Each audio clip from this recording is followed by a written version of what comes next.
মোৰ পঢ়া শুনাত অসুবিধা কি হয়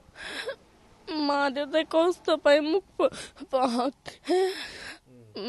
মায়ে মোৰ লগত নাথাকে মা বাহিৰত মোক পঢ়াবলৈ কাম কৰে দেউতা ডিমাপুৰত কাম কৰে ঘৰত নাই ঘৰত কোন কোন আছে তোমাৰ বাই আৰু ভিনী মা ক'ত থাকে মা কেৰেলাত আছে মা অকলে কেৰেলাত থাকে আৰু এতিয়া পঢ়া শুনা খৰচা তোমাক কোনে কৰি আছে মায়ে মা দেউতাৰ লগত থাকিব বিচাৰো মোক পঢ়াৰ কাৰণে হেল্প কৰক মায়ে বহুত দুখ কৰে কিন্তু মোক পঢ়াবলৈ মায়ে থাকিবলগীয়া হয় মই কলেটোৱে ক'ব বিচাৰো যে মোক আৰু মাক একেলগে থাকিবলৈ এটা সহায় কৰি দিয়ক আৰু মোক পঢ়া শুনাৰ কাৰণে কিবা সুবিধা কৰি দিয়ক বাইদেউ কিন্তু মোৰ ওচৰত নথকা হলে মই আজি ইমান কি আহিব নোৱাৰিলো হয় দেউতা একেলগে নাথাকে বেলেগ থাকে দুইজন ইজনে সিজনৰ লগত মানে এতিয়া কোনো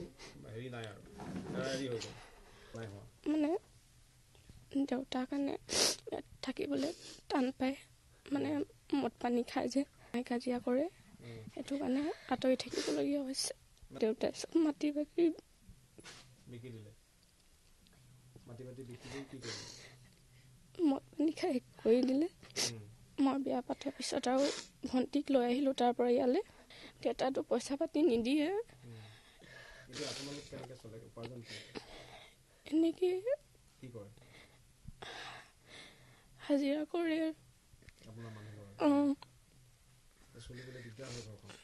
দিগদাৰ হয় আকৌ মই দিন হাজিৰা কৰি খাওঁ মা বাপেকে মানে একেলগত নাথাকে আৰু হাই কাজিয়া হৈ বেলেগ বেলেগ হৈ গ'ল আৰু বাপেকো এতিয়া বেলেগ জেগাত থাকে ডিমাপুৰত থাকে মায়ে কেৰেলাত থাকে তাতো এতিয়া কাম কৰাত মহিলা হৈ পইচা পাতি অকণ দিগদাৰ হয় আৰু মোৰো ঘৰখন ইমান দিব পৰা নাই মই মোৰো ফেমিলি আছে নিচিনা হৈ গৈছে ইমানকৈ সহায় কৰিব পৰা নাই মা আছে বাবা আছে মই আছোঁ আৰু এটা সৰু ছোৱালী এটা আছে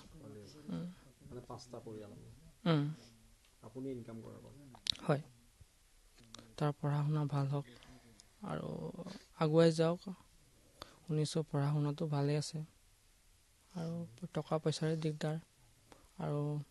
এতিয়া মায়ে আহিলেও মানে ঘৰো নাই সিহঁতৰ এনেকুৱা হৈ গৈছে এতিয়া